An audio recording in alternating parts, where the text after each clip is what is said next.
Alright, it's finally time to talk about change. Oh. I think this needs a little bit of an explanation. So after hearing everyone, I decided that the most popular answer seemed to be a Changeling game. Either Dreaming or The Lost, and I was ready to go. Until this asshole popped up letting me know that C20 was just around the corner. Yeah, I backed Changeling the Dreaming 20th anniversary on Kickstarter, and every couple of months Richard Thomas has been popping up in my inbox telling me that it's going to be coming soon, and I keep believing him. Against my better judgment, I relented. I wanted to wait until C20 came out to discuss Changeling the Dreaming. So cool. Changeling the Lost then. And lo and behold, whenever I actually go to pull up the PDF, it seems that the thing has gone to the fucking quantum winds. I don't know where it is. I looked over my entire damn computer and all my flash drives. Could not find the damn thing.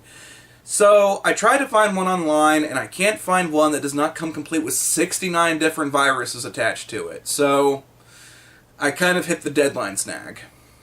And those are out. Great. Wonderful. What's next? Well, if the fucking title gave you any clue, it's Werewolf. Werewolf the Forsaken and Werewolf the Apocalypse followed up behind Changeling. Out of the two, I chose to go with Werewolf the Apocalypse to do first, since I'm a little bit more familiar with that game. And so here we are, taking off with the second understudy. This is Werewolf the Apocalypse. When you're in PC, Let's rock! when you depend on me, To give you weapons and information for your journey and still still you shit trying to hurt me. Let's stop! When you're in PC, Let's rock! This video is tragically going to be a little on the boring side of things, and I really hate to say it, but the reason is simply because I like this game. And by that I mean, I like it. It's okay.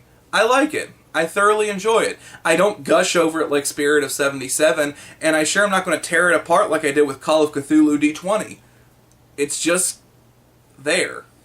I think this is another area of World of Darkness that makes it so great, is you get to choose between these different worlds you get to interact in. Variety is the spice of life, after all.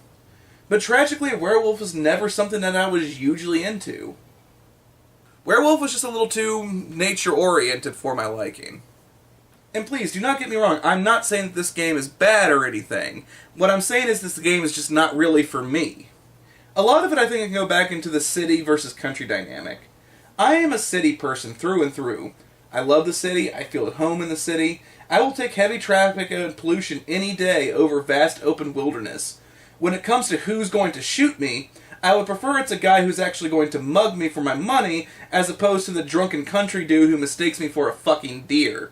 So in other words, I'll always be a vampire guy over a werewolf guy. Sue me. Sure, the country versus city dynamic definitely plays into it, but ultimately, this game just doesn't sell me, personally. But that doesn't mean that I hate the game. It is still a good story, it is unique from the other games, and overall, I have a blast whenever I play it. Just don't expect me to actually show up and say, hey, let's play Werewolf this time. So once again, I really want to stress that this game is good, and I completely understand why people love it, and if you love it, by all means, love the shit out of it. I'm with you on that. It's just not for me. But this is a review, so what else can we say about this besides it not me? Seriously though, this game is great, considering the fact that the original World of Darkness in the early 90s was just Vampire the Masquerade, and werewolves were just nothing more than these gigantic furry tank-based death machines. It is cool to see where they went with it whenever they developed the concept and created the big three with Vampire, Werewolf, and Mage. You want to talk about some OP motherfuckers? For all those people who got on me about the Prometheans, which I'm not disagreeing with, they are definitely OP, werewolves were the original OP motherfuckers. In full Krynos mode, man, those things could fucking destroy armies! Prometheans might be overpowered, but the original overpowered death machine was always the werewolves. From their origin in vampires, these things were 13-foot tall balls of fur and claws that can cut through steel. Interesting to see where you can go with a character and what kind of villains you can create whenever that's your benchmark. And White Wolf didn't disappoint. At this point, I should throw up a pronunciation warning that I might fuck up a couple of these names. Sorry to the fanboys and fangirls of werewolves out there. My apologies. I'm just not that great with pronunciations every now and again, and I've heard several pronunciations for several of these.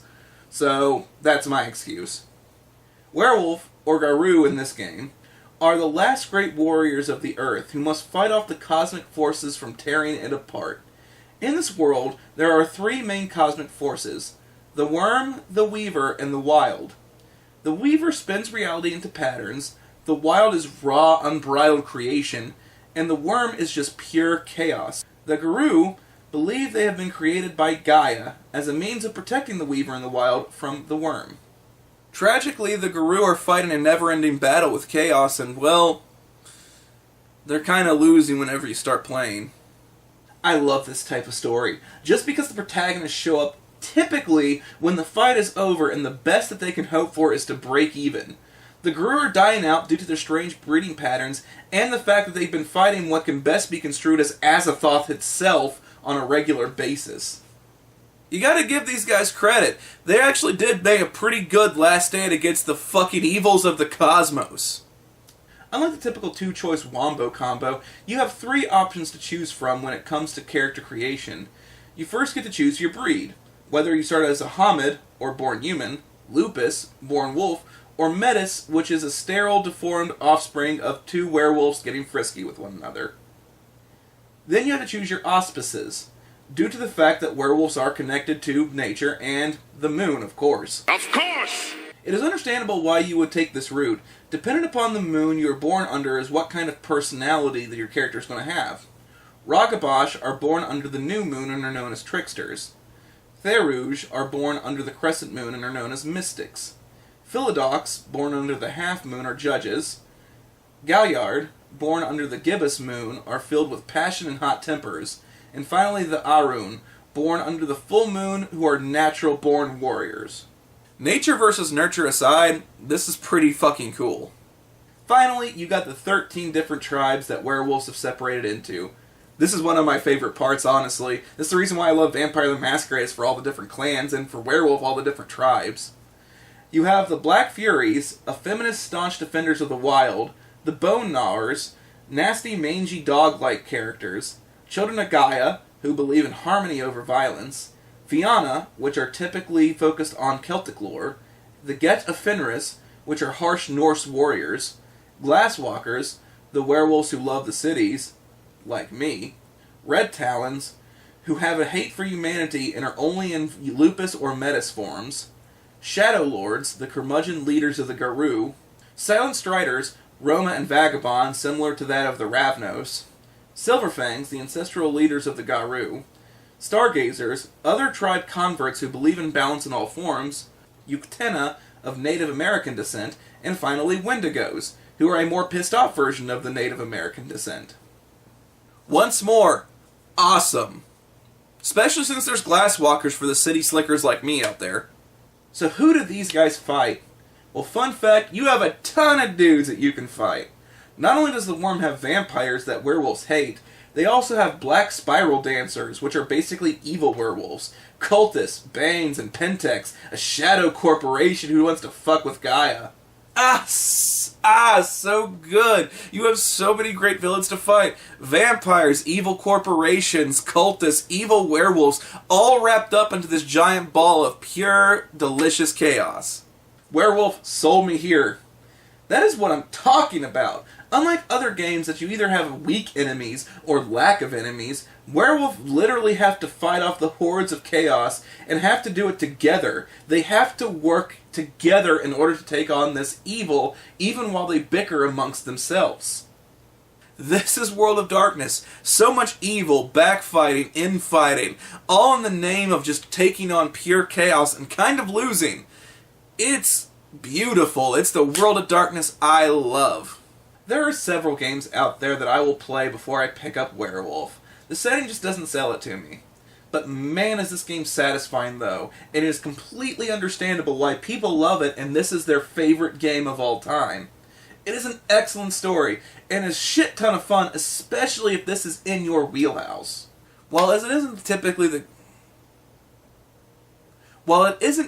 the game that I reach for, that is not going to stop me from giving this game a big ol' crit.